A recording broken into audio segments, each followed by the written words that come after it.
Hi friends, మేమైతే చూడండి రుబ్బులగుండ కనపడుతుంది కదా, దాంట్లో అయితే చేస్తామన్నమాట.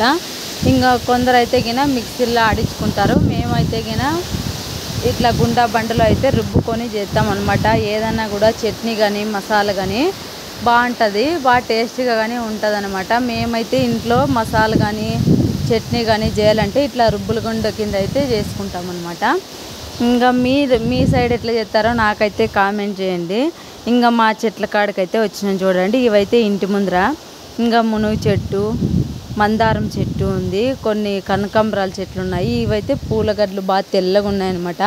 ఈ చెట్లు అయితే బాగుంటాయి, కానీ మూడ్చుకోనేకైతే రాదు అనమాట. ఇవి చూసేకైతే బాగా కనిపిస్తాయి. చూడండి ఎట్లున్నాయో. ఇంక దీంట్లోకైతే మనం ఇంట్లోకి నీళ్ళు పట్టుకొని ఎక్కువైతేనే పైపులు ఇంట్లో అన్నీ నిండిపోయిన తర్వాత బయటకైతే డ్రిప్ పైప్ అయితే వేసేస్తామన్నమాట. ఈ చెట్లు అన్నీ బాగా చెట్లకన్నీ బాగా పోతాయి అన్నమాట ఆ నీళ్ళు అయితే.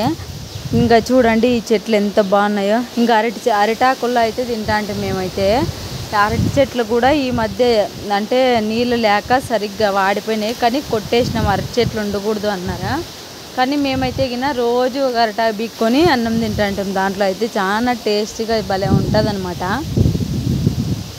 ఇంక ఇదైతే సీతాఫలం చెట్టు. సీతాఫలం కాయలు కూడా కాస్తున్నాయి, చిన్నగా ఉన్నాయి. దాంట్లో అయితే కంజుగులు ఉన్నాయన్నమాట.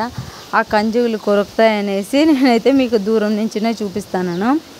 చూడండి ఎట్లున్నాయి అరటి చెట్లు. దీంట్లో అయితే 6-7 ఉన్నాయి అరటి చెట్లు. ఇవి పెద్దగా అయిపోతే గిన అసలు జాగా కూడా కనిపించదు. మేమైతే దీనిలో అయితే పక్కన పెడదాం అనుకున్నాము, కానీ అవంతకవే ఇదైపోతున్నాయి అనమాట. ఇంకీడైతే మనం సామాన్లు కడుగుతాము. డ్రమ్ములకైతే నీళ్ళు పట్టేసినాము, డ్రమ్ములు కూడా నిండిపోయినాయి. ఇంకా మనకు కావాలంటే గిన చూడు దాంట్లో ఉన్నాయి కదా, నేను చేతులు కడుగుతున్నాం కదా, ఆ టబ్బుల్లో అయితే గిన మనము కడుగుతూ ఉంటాం అనమాట.